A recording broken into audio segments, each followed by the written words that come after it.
Assalamualaikum warahmatullahi wabarakatuh. Salawat dan salam kami limpahkan kepada junjungan besar Nabi Muhammad SAW. Di sini kami kelompok 4 dari mata kuliah Agama Islam 2 Fakultas Kesehatan Masyarakat Universitas Airlangga Surabaya akan menjelaskan tentang etika dan keselamatan kerja dalam Islam. Boleh di next.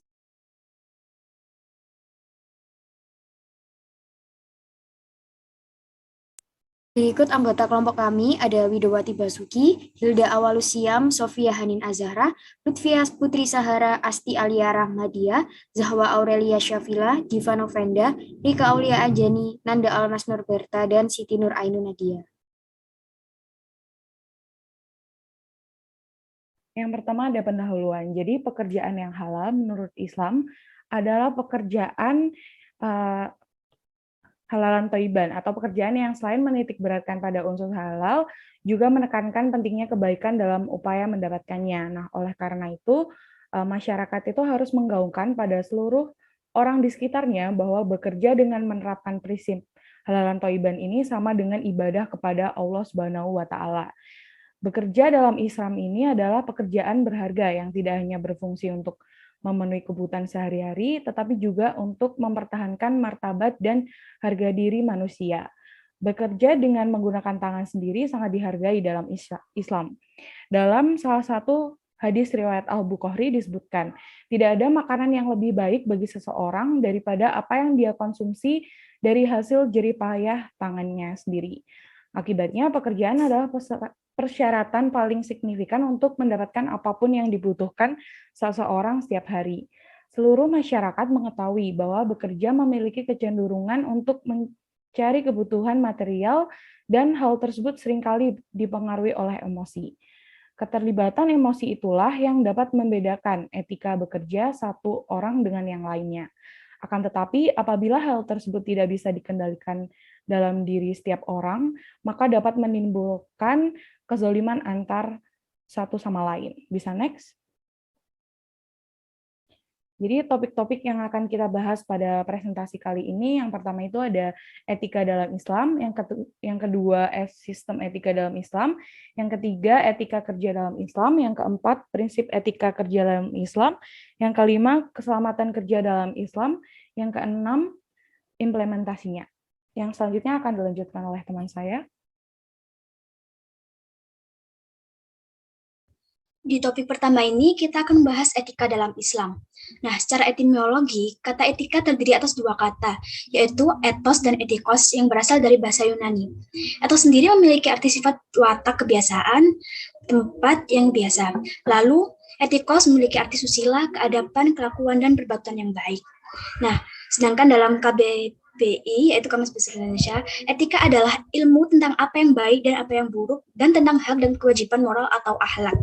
Lalu dalam Islam sendiri, etika diistilahkan dengan akhlak yang berasal dari bahasa Arab al-akhlak atau al-khuluq yang memiliki arti budi pekerti, tabiat atau watak. Nah, di dalam Quran surah Al-Qalam ayat 4 itu artinya menunjukkan bahwa bukti kenabian Rasulullah SAW yaitu dengan akhlak terpujinya. Namun di beberapa ulama ada yang menganggap bahwa antara etika dan akhlak merupakan hal yang berbeda. Nah, etika hanya berhubungan dengan sopan santun antar sesama manusia serta tingkah laku lahiriah. Sedangkan akhlak memiliki cakupan yang lebih luas, yaitu tidak mencakup hal-hal yang bersifat lahiriah, tetapi termasuk sikap batin dan pikiran manusia. Next. Berikutnya ada persamaan dan perbedaan antara etika dan akhlak dalam Islam. Yang pertama persamaan, yaitu ada objek, yaitu terdiri dari perbuatan dan tingkah laku manusia. Yang kedua, yaitu pembahasan, yaitu penilaian baik dan buruk. Lalu ada perbedaannya. Nah, perbedaannya sendiri itu ada pada tolak ukurnya. Kalau akhlak merupakan perbuatan dan tingkah laku manusia dalam menentukan baik dan buruk yang diukur dengan agama, yakni berdasarkan ajaran Allah dan Rasul-Nya. Sedangkan etika sendiri dibatasi pada sopan santun antara sesama manusia, serta hanya berkaitan dengan tingkah laku lahiriah. Next.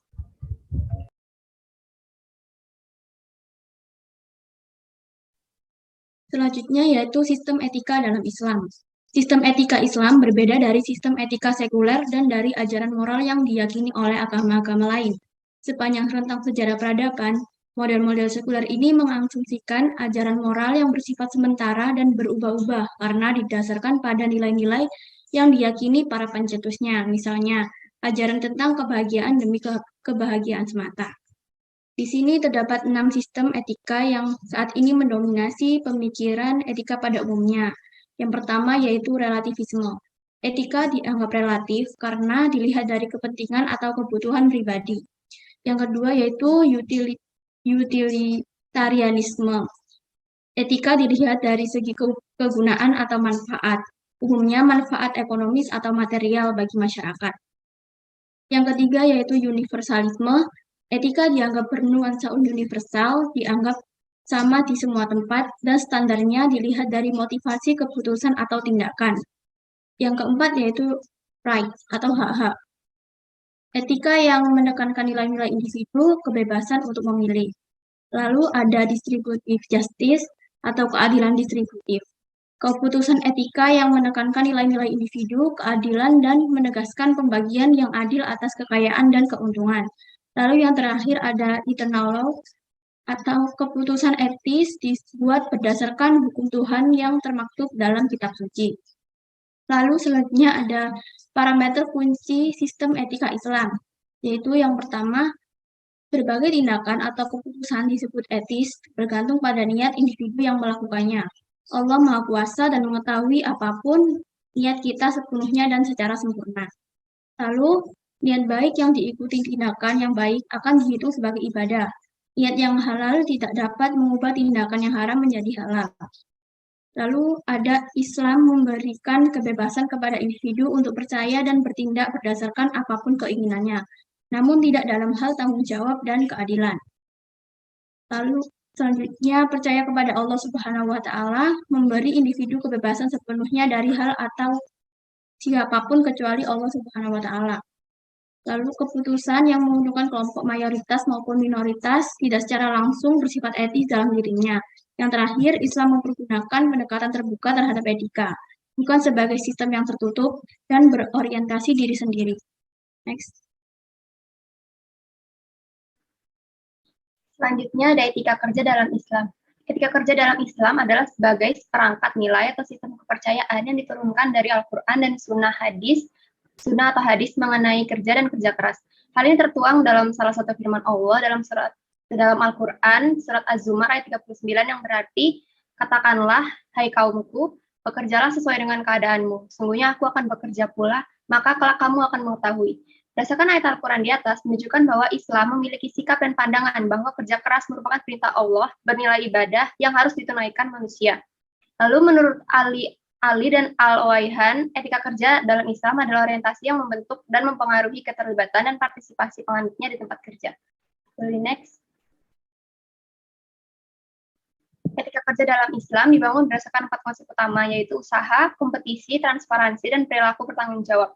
Secara keseluruhan, konsep tersebut mengimplikasikan bahwa membangun sebuah bisnis dengan pembatasan yang minimum atau tidak ada pembatasan sama sekali, dan dengan lingkungan yang penuh semangat pada dasarnya akan menghasilkan kinerja yang tinggi dan kesejahteraan akan tersebar luas. Selanjutnya akan dijelaskan oleh teman saya.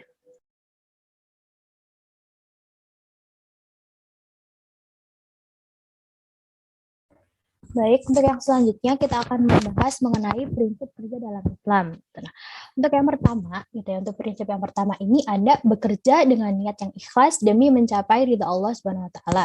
Nah, kita sebagai seorang pekerja agar terhindar dari perbuatan yang dilarang agama dan terhindar dari sifat-sifat yang tidak baik kita harus memasang niat kalau bahwa kita tuh bekerja ikhlas dan demi mencapai ridha Allah Subhanahu wa taala Nah, untuk prinsip yang kedua ada bekerja dengan akhlak yang mulia Nah, jadi setiap orang diharuskan untuk bersikap jujur, amanah, menepati janji, tidak bersikap tamak dan lain sebagainya.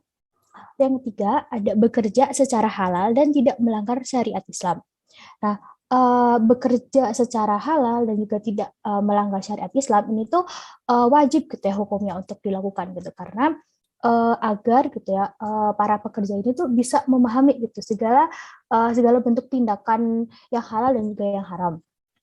Selanjutnya prinsip yang keempat ada terhindar dari transaksi riba gitu atau bentuk usaha yang haram gitu. Nah, tindakan ini gitu ya merupakan suatu tindakan yang pasti gitu ya akan mendatangkan keburukan gitu, karena kan seperti yang kita ketahui gitu ya bahwasanya tindakan-tindakan yang berbau riba gitu atau tindakan yang buruk gitu yang haram itu tidak akan ada impact yang positif gitu bagi tidak hanya bagi pekerja gitu, bagi semua orang gitu ya yang melakukan hal-hal yang buruk gitu.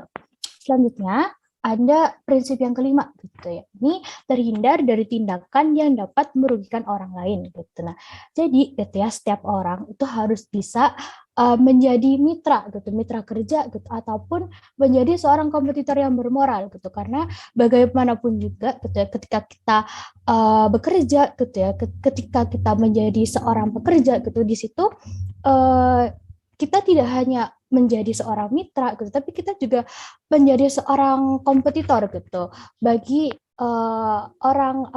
bagi orang yang bekerja dengan kita seperti itu. Nah, selanjutnya ada prinsip tidak memakan harta orang lain dengan cara yang batil. Nah, bisa dikatakan gitu ya bahwa harta seorang muslim ini bisa bersifat haram gitu untuk diambil, kecuali gitu apabila telah ada kerelaan hati gitu dan juga sebab syar'i dari sang pemilik seperti itu. Jadi bukan berarti harta itu semuanya tuh bersifat halal gitu ya untuk kita pergunakan gitu, karena harta itu bisa bersifat haram kalau misalnya diambil gitu ya dengan cara yang tidak benar atau dengan cara yang tidak baik gitu. Nah, untuk prinsip yang ketujuh gitu ya, ada berpegang teguh pada syariat Islam gitu. Nah, agar kita terhindar dari perbuatan yang menyimpang gitu ya di dunia kerja, tentu kita harus berpegang gitu dengan syariat Islam seperti itu, karena bagaimanapun juga kalau misalnya kita melenceng gitu ya, kita melenceng dari tuntunan yang sudah dibuat gitu ya, pasti akan banyak gitu hal-hal yang bahkan bisa merugikan kita sendiri gitu sebagai seorang pekerja. Nah, untuk prinsip yang terakhir itu pastinya kita sebagai seorang pekerja gitu ya, kita harus bisa bersikap loyal gitu. Nah, tujuannya apa gitu agar tidak tercipta gitu ketegangan dan permusuhan gitu di antara para pekerja gitu atau antara atasan dan juga bawahan seperti itu. Untuk yang selanjutnya akan dilanjutkan oleh teman saya.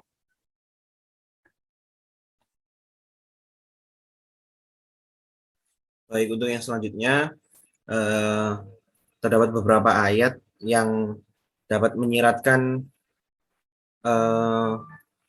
prinsip keselamatan kerja dalam Islam. Yang pertama adalah firman Allah dalam surat Al-Baqarah ayat 197 yang memiliki arti, dan infakkanlah hartamu di jalan Allah dan janganlah kamu jatuhkan diri sendiri ke dalam kebinasaan dengan tangan sendiri, dan berbuat baiklah. Sungguh Allah menyukai orang-orang yang berbuat baik. Lalu terdapat pada surat Al-Baqarah ayat 233 yang berarti, dan ibu-ibu hendaklah menyusui anak-anaknya selama 2 tahun penuh, bagi yang ingin menyusui secara sempurna, dan kewajiban ayah menanggung nafkah dan pakaian mereka dengan cara yang patut. Seseorang tidak dibebani lebih dari kesanggupannya. Janganlah seorang ibu menderita karena anaknya, dan jangan pula seorang ayah menderita karena anaknya. Ahli waris pun berkewajiban seperti itu pula. Apabila keduanya ingin menyapih dengan persetujuan dan permusyawaratan antara keduanya, maka tidak ada dosa atas keduanya. Dan jika kamu ingin menyusukan anakmu kepada orang lain, maka tidak ada dosa bagimu memberikan pembayaran dengan cara yang patut. Bertakwalah kepada Allah dan ketahuilah bahwa Allah melihat apa yang kamu kerjakan. Lalu yang selanjutnya ada surat Al-Baqarah ayat 279 yang berarti, jika kamu tidak melaksanakannya, maka umumkanlah perang dari Allah dan Rasul-Nya. Tetapi jika kamu bertobat, maka kamu berhak atas pokok hartamu. Kamu tidak berbuat zalim dan tidak sedang dizalimi. Bisa di next. Berdasarkan ayat ini, maka seharusnya terdapat relasi yang dibangun antara pekerja dan pengusaha, dan tidak bersifat eksploitatif, akan tetapi relasi yang humanis. dalam konteks masyarakat modern, masalah kesehatan itu menjadi urusan publik sehingga hal ini berkaitan dengan kebijakan negara. Negara dalam ini menerapkan syariat Islam melalui politik ekonominya yang berpandangan bahwa yang pertama manusia secara individual perlu dipenuhi sebagai kebutuhannya. Lalu yang kedua, kebutuhan-kebutuhan primer setiap manusia harus dipenuhi secara menyeluruh. Lalu yang ketiga, hukum mencari rezeki adalah mubah sehingga semua orang berhak bekerja dan diperlakukan sama. Lalu yang terakhir, terdapat nilai-nilai luhur harus mendominasi semua interaksi yang terjadi antar individu di tengah-tengah masyarakat. Nah, dari sini dapat dilihat bahwa kewajiban untuk memenuhi kebutuhan dasar masyarakat adalah kewajiban negara. Islam membagi kebutuhan dasar menjadi dua, yaitu kebutuhan antar individu, yaitu sandang, pangan, dan papan. Lalu yang kedua, kebutuhan seluruh masyarakat, yaitu keamanan, kesehatan, dan pendidikan. Menjaga keselamatan kerja merupakan tindakan pencegahan terhadap kecelakaan akibat kerja yang dapat mengancam kehidupan pekerja tersebut. Mungkin bisa dilanjut oleh teman saya. Oke, yang sekarang kita akan masuk pada studi kasus penggunaan APD pada tenaga kesehatan di rumah sakit. Pertama, kita akan melihat pada firman Allah di Quran Surat Al-Baqarah ayat 195 yang memiliki arti, dan belanjakanlah harta bendamu di jalan Allah, dan janganlah kamu menjatuhkan dirimu sendiri ke dalam kebinasaan, dan berbuat baiklah, karena sesungguhnya Allah menyukai orang-orang yang berbuat baik. Ayat tersebut menunjukkan perintah Allah untuk senantiasa melakukan perlindungan diri dari risiko kecelakaan kerja di tempat kerja. Maka dari itu, di tempat kerja harus memberikan fasilitas yang melindungi pekerja dari risiko kecelakaan kerja seperti alat pelindung diri atau APD. Contohnya pada saat pandemi COVID-19 ini, di rumah sakit mewajibkan tenaga kesehatan untuk menggunakan APD seperti masker, pelindung mata, pelindung wajah, gaun medis, sarung tangan medis, penutup kepala, dan sepatu pelindung. APD tersebut memiliki fungsi untuk melindungi tenaga kesehatan dari paparan virus COVID-19 yang dapat ditularkan di lingkungan rumah sakit yang merawat banyak pasien COVID-19. Tidak hanya perlindungan dengan APD, namun perlindungan bisa juga dilakukan dengan memberikan edukasi kepada karyawan tentang etika di tempat kerja, risiko kecelakaan, dan penyakit kerja supaya pekerja bisa mencegah dirinya sendiri dari risiko kecelakaan di tempat kerja. Edukasi tersebut juga dibutuhkan karena dalam penerapannya banyak pekerja yang tidak mengenakan APD meskipun tempat kerjanya telah memfasilitasi APD, sehingga dengan edukasi bisa memunculkan kesadaran diri dari pekerja itu sendiri. Next. Baik, selanjutnya adalah implementasi keselamatan kerja dalam Islam. Jadi baik dari pekerja maupun pemberi kerja itu memiliki hak dan kewajiban yang harus dipenuhi dalam keselamatan kerja. Islam mengutamakan keselamatan kerja dalam bekerja. Berikut adalah hak dan kewajiban yang harus dilaksanakan dari sisi pekerja maupun pemberi kerja. Dari sisi pekerja, pekerja memiliki hak untuk memperoleh gaji, tetapi juga memiliki kewajiban untuk menegakkan amanah yang diberikan oleh pemberi kerja. Lalu pekerja juga memiliki hak cuti dan keringanan pekerjaan, tetapi juga memiliki kewajiban untuk menjalankan pekerjaan yang sesuai dengan kontrak yang telah disepakati. Lalu juga memiliki hak untuk memperoleh jaminan perlindungan, yaitu perlindungan keselamatan, dan juga memiliki kewajiban untuk memahami bidang yang dikerjakan ataupun ditekuni. Dari sisi pemberi kerja memiliki hak untuk memerintah dan mengatur pekerja, tetapi juga memiliki kewajiban untuk menyediakan APD bagi keselamatan para pekerjanya. Lalu juga memiliki hak untuk menerima hasil dari pekerjaan para pekerjanya, tetapi juga memiliki kewajiban untuk membayarkan gaji sebagai upah. Lalu juga memiliki hak untuk memberlakukan pemutusan kerja, tetapi juga memiliki kewajiban untuk memberikan waktu istirahat bagi para pekerjanya. Selanjutnya akan dilanjutkan oleh teman saya. Baik, selanjutnya yaitu studi kasus penggelapan dana BPJS RSUD AB Pura. Penyelewengan dana ini sebesar 1,5 miliar dan ini kita tahu dalam etika kerja ini sangat berpengaruh ya karena bersifat zalim kepada orang lain. Diketahui tersangka Leo telah mencairkan dana BPJS Kesehatan milik RSUD AB Pura sebesar 1,5 miliar menggunakan cek Bank Mandiri dengan memasukkan tanda tangan Direktur RSUD AB Pura. Uang tersebut digunakan tersangka untuk kepentingan pribadinya.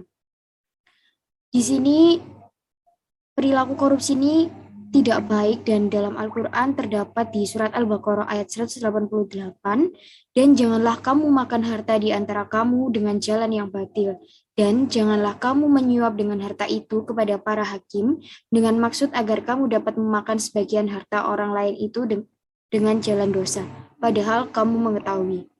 Selain itu, tindakan korupsi ini tidak sesuai dengan etika kerja dalam Islam dan tidak sesuai dengan prinsip kerja dalam Islam, di mana umat muslim harus bekerja dengan akhlak yang mulia, yaitu bersikap jujur, amanah, bertanggung jawab. Lalu umat Islam juga harus bekerja secara halal dan tidak melanggar syariat Islam, serta tidak memakan harta orang lain dengan cara yang batil. Studi kasus penggelapan dana BPJS RSUD AB Pura ini merupakan studi kasus terakhir di kelompok kami. Bisa dilanjutkan ke slide berikutnya. Ya, selanjutnya kesimpulan dari presentasi kelompok kami. Pertama, bekerja harus memperhatikan etika untuk mengetahui apa yang baik dan apa yang buruk. Islam juga mengatur tentang etika kerja yang berdasarkan pada Al-Quran dan As-Sunnah, di mana akhirnya terdapat sistem etika dalam Islam yang dibagi dengan menekankan beberapa nilai-nilai dan kepentingan. Etika kerja Islam terdiri dari beberapa konsep yang akan menghasilkan kinerja yang tinggi dan kesejahteraan yang tersebar luas. Konsep tersebut terdiri dari usaha, kompetisi, transparansi, dan tanggung jawab moral. Seorang muslim dalam melakukan pekerjaannya halalan thayyiban harus menerapkan prinsip kerja dalam Islam. Implementasi dari prinsip kerja ini dapat menghindari perselisihan dan tindakan-tindakan yang merugikan orang lain dan lingkungan.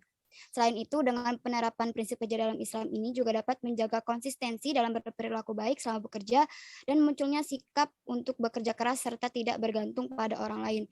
Berdasarkan Al-Quran dan As-Sunnah, keselamatan kerja dalam Islam diciptakan melalui tindakan bekerja yang berbuat baik dengan sesama, menjaga diri sendiri, bekerja sesuai kemampuan, tidak membahayakan diri sendiri, dan tidak merusak lingkungan. Setiap pekerja harus memperoleh perlakuan yang sama dan tanpa diskriminasi. Hak dan kewajiban pekerja juga harus diberikan secara seimbang. Keselamatan kerja dalam Islam tidak hanya terbatas pada keselamatan fisik semata, tetapi juga mengatur keselamatan pekerja dalam hal kesehatan akal, jiwa, agama, dan lain-lain. Negara mempunyai kewajiban untuk memenuhi kebutuhan dasar masyarakatnya. Penerapan ketiga yang bisa dilakukan adalah memberikan edukasi dan menyediakan alat pelindung diri bagi pekerja. Contohnya pada saat COVID-19 berlangsung, terutama di tempat-tempat yang rawan penyebaran COVID-19. Sedangkan pada penerapan etika kerja dalam Islam, salah satu perilaku yang menyimpang dari etika kerja adalah korupsi. Perbuatan ini tidak mencerminkan prinsip kerja dalam Islam dan merugikan banyak pihak. Ini adalah daftar pustaka yang kami gunakan. Sekian dari kelompok kami. Terima kasih dan mohon maaf apabila terdapat kesalahan. Assalamualaikum warahmatullahi wabarakatuh.